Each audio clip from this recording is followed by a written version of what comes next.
The Narcissist Switch. Hello, I'm H.G. Tudor. There are many things which are considered fast. Fighter jets are fast, Formula One cars are fast. The ability of your friend to disappear when it's his or her round, it's fast.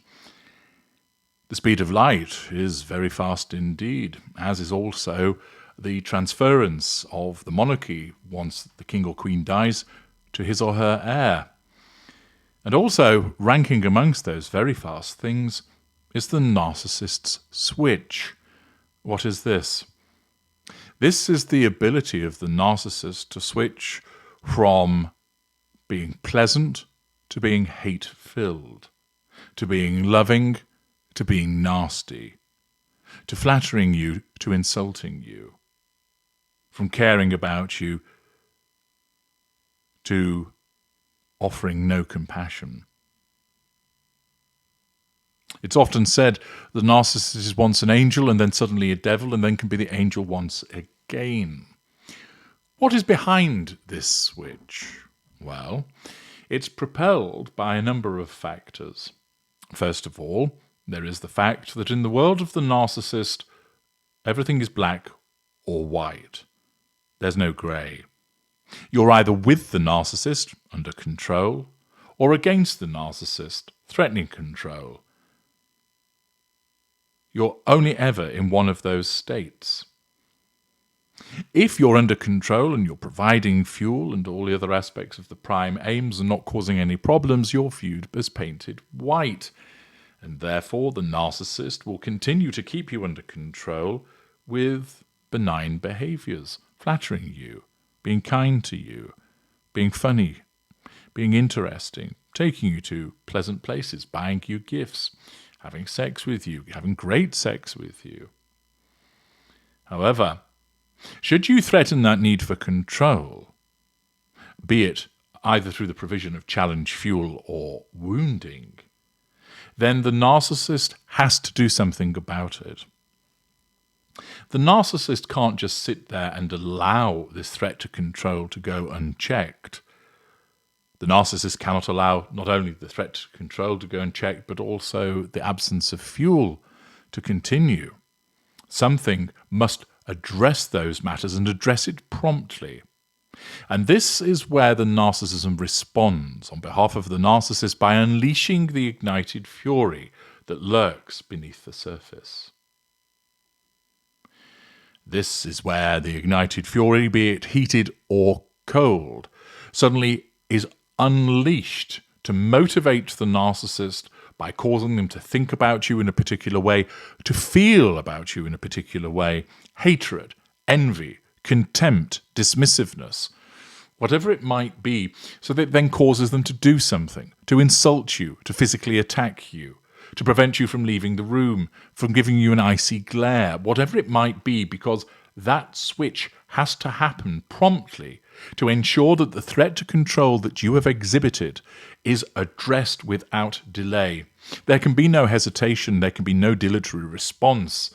The narcissist must respond promptly and almost instantaneously. The move from white to black to get you under control. And then, once you are, the narcissist reverts back to having you painted white and the storm disappears as quickly as it arrived. This is invariably perplexing for people because they often don't understand where it's come from. They don't think to themselves, I'm dealing with a narcissist, this is why it has happened. They're left thinking, why did he suddenly erupt like that? It's such a disproportionate response. It's ridiculous. It doesn't make sense.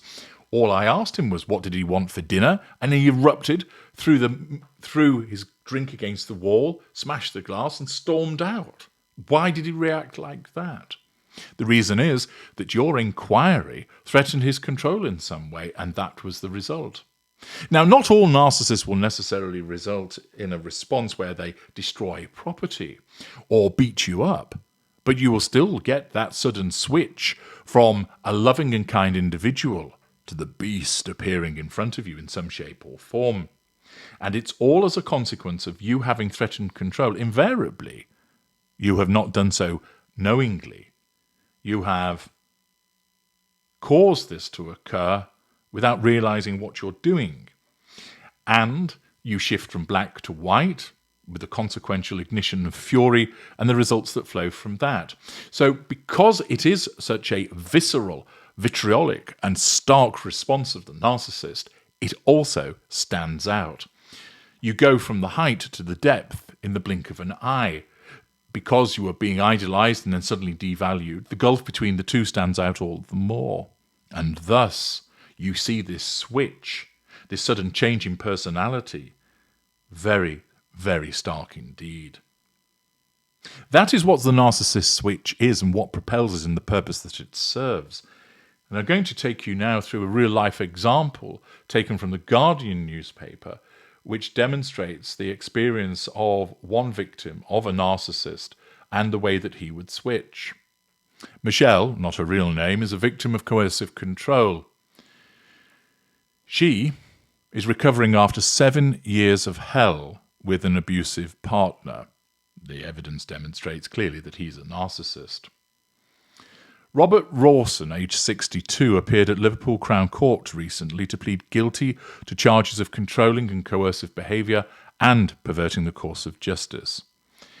In a harrowing impact statement, his victim, Michelle, told the court that during their 7-year relationship, Rawson had put a tracking app on her car and phone, assertion of control, sending her dozens of texts and messages daily. Hoovering, assertion of control.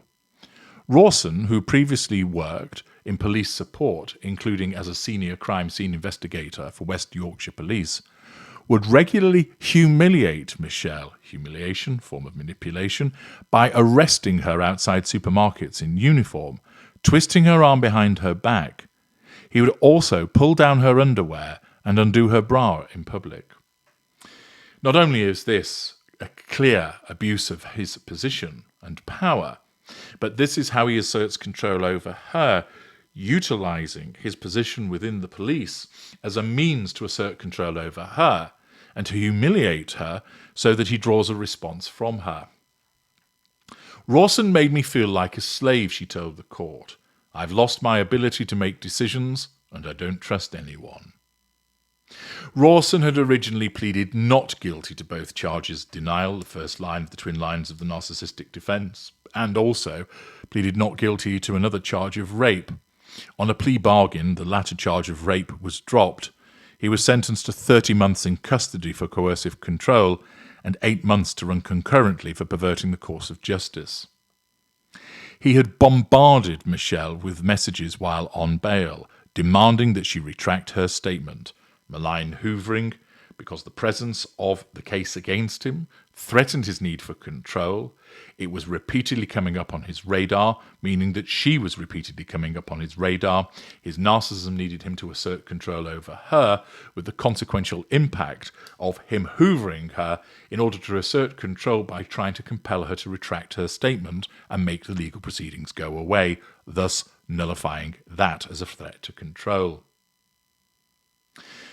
Michelle began her relationship with Rawson in 2017 when she had been divorced for 10 years. I was happily leading a good life with my 2 daughters, she explained. She eloquently detailed to the journalist his micromanagement of her everyday life, assertion of control through micromanagement.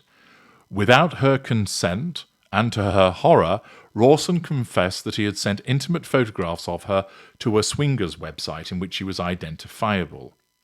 Unknown to Michelle, he had then arranged an encounter with a stranger while they were on holiday, during which he said that he abused her on a beach while the stranger masturbated on her. I froze. It was Robert's fantasy. He viewed me as a prop. See Sex and the Narcissist, my book about the topic in relation to the way that the narcissist treats the individual as a prop. If she challenged him on this or any of his constantly changing rules, shifting sands, he would punish her. Malign response to the threat to control.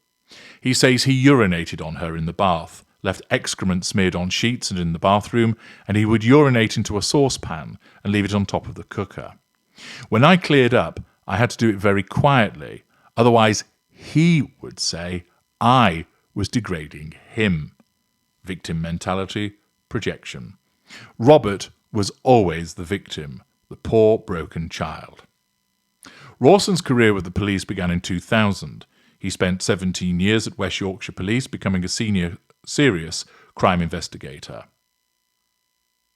As a member of police support staff, his responsibilities including photographing victims of crime and crime scenes.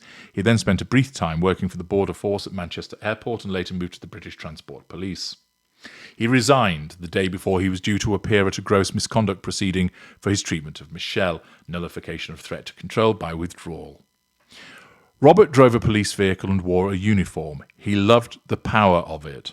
His police position wasn't mentioned in court, and it should have been. It was a betrayal of trust. Rawson boasted to Michelle that he'd been married 4 times, extensive repeated relationships with intimate partners, had 2 common law partners, and that he had been involved in at least 14 affairs during his marriages, infidelity, lack of emotional empathy. I'm sure there are more of his victims out there, Michelle said. He could be free in months. Women need to know. When the journalist met her, she was warm and composed, but constantly close to tears. She said she was grieving. My daughters tell me it's called a trauma bond. When he was nice, he could be adorable. Of course, the flattery and the kindness that the narcissist manifests. However, his ability to switch from a loving partner to a monster kept me in a permanent state of stress. She questions how she, an independent, capable woman, surrendered so much of herself for years. He never told me, don't go and see your family. He didn't have to. It just resulted in too much trouble if I did. Conditioning. On occasions, I was suicidal because I thought it was me. I would ask myself, what can I change? How can I be a better person? The common mentality of the victim, driven by the manipulations of the narcissist and emotional thinking, and a lack of understanding of what the individual has been ensnared by, which causes the victim to believe that they are at fault. A report recently revealed that domestic abuse, which is about coercive control, has led to an increasing number of women taking their own lives. Ryan Wellings, who I've explained about previously, was jailed for 6.5 years for the assault and coercive control of Kina Dawes, who had taken her own life.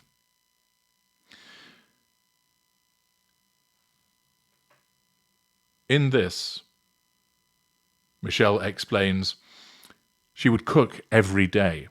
Robert was always critical. He'd sit on the sofa, hand me the empty plate and say 6 out of 10. Belittlement. He'd say to our dog, no Trixie, it's not night time yet, it's just your mum standing near the window blocking out the light. Belittlement, triangulation with dog. I wasn't allowed to visit my GP because Robert said in a conversation about my menopause symptoms that I had implied he was no good in bed. If I reacted, he'd say I was a bunny boiler, insult, mad, insult, or had no sense of humour. He love-bombed me when we first met. I couldn't believe that this good thing was happening. Within 2 months he had proposed. Early proposal, red flag. In 3 months he had moved in. Early cohabitation, red flag. His ability to switch from a loving partner to a monster kept me in a permanent state of stress. My team at work could see me disappearing into a shell, but I kept defending him and normalizing his behavior. Once again, demonstrating the way that this switch in behavior kept her under control. The repeated fear of doing the wrong thing that causing him to erupt. What finally prompted Michelle to report Rawson to the police was fear. Last year she discovered that he was making online searches for swingers clubs in their next foreign holiday location. I was terrified, she said. She emailed Merseyside police, who arrested Rawson that evening. Robert said, do you know anything about this, love? When they arrived, he'd never called me love in 7 years. What made the case easier to build were the thousands of screenshot messages from Rawson backed up on Michelle's iCloud and never deleted, once again emphasising the importance of keeping the evidence. Michelle is now trying to rebuild her life. She's paying Rawson's half of the massive mortgage as well as her own. He wants me to sell the house. I see that as more control. The couple had jointly contributed to everything else, including 2 cars and a caravan. all in Rawson's name, so money is now tight. I have mental scars that I don't think will ever heal, Michelle said, but I do have the support of my team and a wonderful family. So I hope so. A clear example of a narcissist in action, showing many narcissistic indicators that you are familiar with as a consequence of my work, and a demonstration of another individual who was kept under control because of the presence of the narcissist switch. I'm H.G. Tudor. Thank you for listening.